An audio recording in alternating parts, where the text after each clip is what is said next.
वित्त मंत्री निर्मला सीतारमण ने आज इस साल के केंद्रीय बजट पेश किया है, जिसमें कई सारे अहम पहलुओं को समेटा गया है।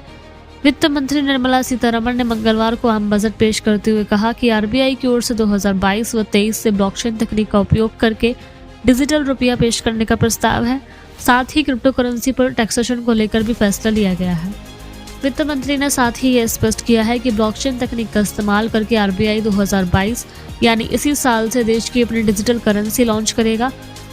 निर्मला सीतारमण जी का कहना है कि डिजिटल करेंसी के आने से डिजिटल इकोनॉमी को काफी बूस्ट मिलेगा और करेंसी मैनेजमेंट सस्ता भी होगा।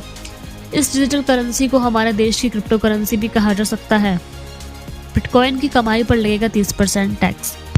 बजट के दौरान बिटकॉइन को बैन करने के बारे में तो कुछ नहीं कहा गया है, लेकिन ये जरूर बताया गया है कि अब से बिटकॉइन आदि की कमाई पर टैक्स लगाया जा रहा है। बिटकॉइन और दूसरी क्रिप्टो करेंसी के निवेशकों के लिए काफी चौंकाने वाली बात है कि वर्चुअल डिजिटल असेट पर 30% टैक्स लगेगा और इन डिजिटल असेट्स को वर्चुअली ट्रांसफर करने पर 1% टीडीएस भी कटेगा। क्रिप्टो करेंसी अगर उपहार के तौर पर दिया गया है तो गिफ्ट लेने वाले को टैक्स देना होगा। साथ ही बजट 2022 में वित्त मंत्री निर्मला सीतारमण ने वित्त वर्ष 2022-23 के लिए केंद्रीय बजट पेश किया था। इस दौरान उन्होंने क्रिप्टो करेंसी से होने वाली कमाई को बजट के दायरे में लाने का ऐलान किया।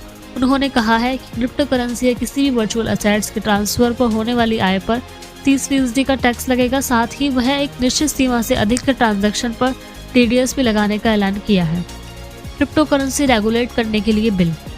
बजट में साल 2022-23 से देश में डिजिटल रुपये की शुरुआत किए जाने का ऐलान किया। डिजिटल रुपये की शुरुआत करने से देश में करेंसी मैनेजमेंट में सुधार की उम्मीद की जा रही है।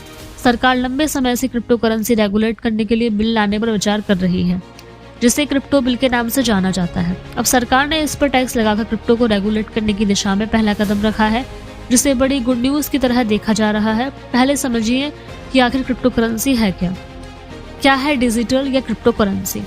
क्रिप्टो करेंसी भारतीय रुपये और अमेरिकी डॉलर की ही तरह वित्तीय लेन देन का एक जरिया है। अंतर सिर्फ इतना है कि डिजिटल है, दिखाई नहीं देती, ना ही आप इसे छू सकते हैं। क्रिप्टो करेंसी पिछले काफी समय से सबसे गर्म मुद्दा बना हुआ है। क्रिप्टो करेंसी का पूरा कारोबार ऑनलाइन माध्यम से होता है। हमेशा करेंसी के लेन देन के बीच में सरकार की मध्यस्थता होता है, जैसे भारत में केंद्रीय बैंक, लेकिन क्रिप्टो के कारोबार में कोई मध्यस्थता नहीं है। इसे ऑनलाइन संचालित किया जाता है, जिसके चलते इसे अनियमित बाजार के तौर पर माना जाता है। इस समय दुनिया में सबसे अधिक लोकप्रिय क्रिप्टो करेंसी बिटकॉइन है।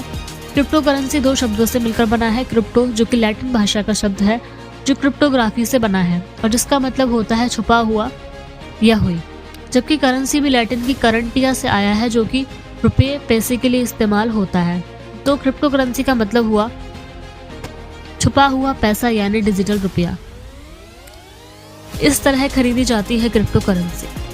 क्रिप्टो करेंसी खरीदने के दो जरिए हैं। एक तो इन्हें क्रिप्टो एक्सचेंज के जरिए खरीदते हैं। दुनिया भर में सैकड़ों क्रिप्टो करेंसी एक्सचेंज काम कर रहे हैं। भारत में काम कर रहे WazirX, Zebpay, CoinSwitch, Kuber, CoinDCX, go समेत कई एक्सचेंज चल रहे हैं।